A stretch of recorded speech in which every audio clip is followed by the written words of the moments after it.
জোরপূর্বক মাছ ছিনিয়ে নেওয়ার অভিযোগে সংবাদ সম্মেলন করেছেন নোয়াগাঁর নিয়ামতপুরের ভুক্তভোগী আদিবাসী সম্প্রদায়ের লোকজন। মঙ্গলবার ৭ জানুয়ারি বিকেলে নিয়ামতপুর প্রেস ক্লাবের মিলনায়তনে ভাবিচা ইউনিয়নের বোরামবাড়ি এলাকায় প্রায় ৫০ জন আদিবাসী সম্প্রদায়ের লোকজনের উপস্থিতিতে এই সংবাদ সম্মেলন হয়।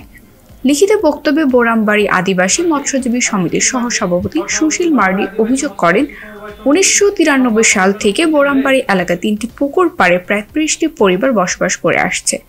সরকারি খাস খতিয়ানভুক্ত পুকুরে মাছ চাষ করে পরিবারগুলো জীবন নির্বাহ করে আসছিল।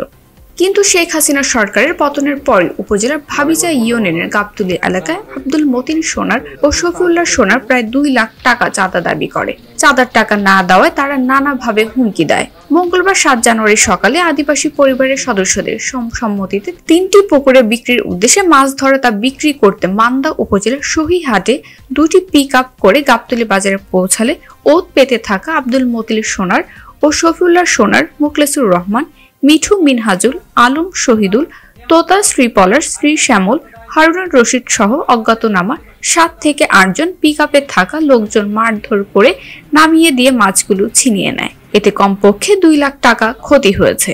এ বিষয়ে অভিযুক্ত শফিউল্লাহ সোনার মুঠোফোনে কথা হলে তিনি অভিযোগ অস্বীকার করে বলেন, ওই ঘটনার সাথে তার কোনো সম্পৃক্ততা নেই। নিয়ামতপুর থানার ভারপ্রাপ্ত কর্মকর্তা হাবিবুর রহমান বলেন, বিষয়টি নিয়ে একটি লিখিত অভিযোগ পেয়েছি, তদন্ত করে প্রয়োজনীয় ব্যবস্থা নেওয়া হবে।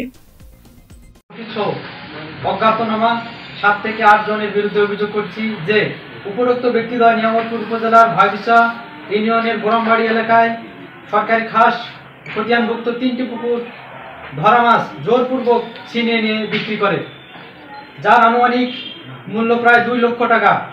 ধরা মাছ করে কয়েকজনকে আহত করে।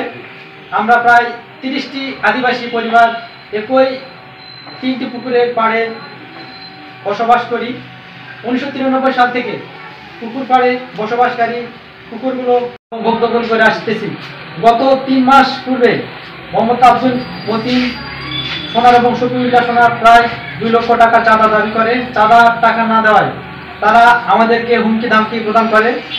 আজ ৭ জানুয়ারি ২০২৪ ইংরেজি তারিখে পুকুর পাড়ের সকল সদস্য মিলে পুকুরের মাছ ধরে বিক্রির উদ্দেশ্যে মান্দা উপজেলার সতীহাট বাজারে নেওয়ার পথে গাবতলী বাজারে ২টি পিকআপ পৌঁছা মাত্র উপরোক্ত ব্যক্তিদ্বয় পিকআপ থেকে আমাদের লোকজনকে নামিয়ে দিয়ে এবং মারধর করে ২ পিকআপ ভর্তি মাছ নিয়ে চলে যায়।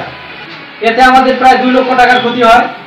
এমন পরিস্থিতিতে আমরা আদিবাসী বলে ক্ষমতায় দাপট দেখিয়ে তারা আমাদের সাথে এমন অন্যায় করেছে। এই ঘটনায় আমরা সরকার ও প্রশাসনের কাছে সুষ্ঠু বিচার দাবি করছি।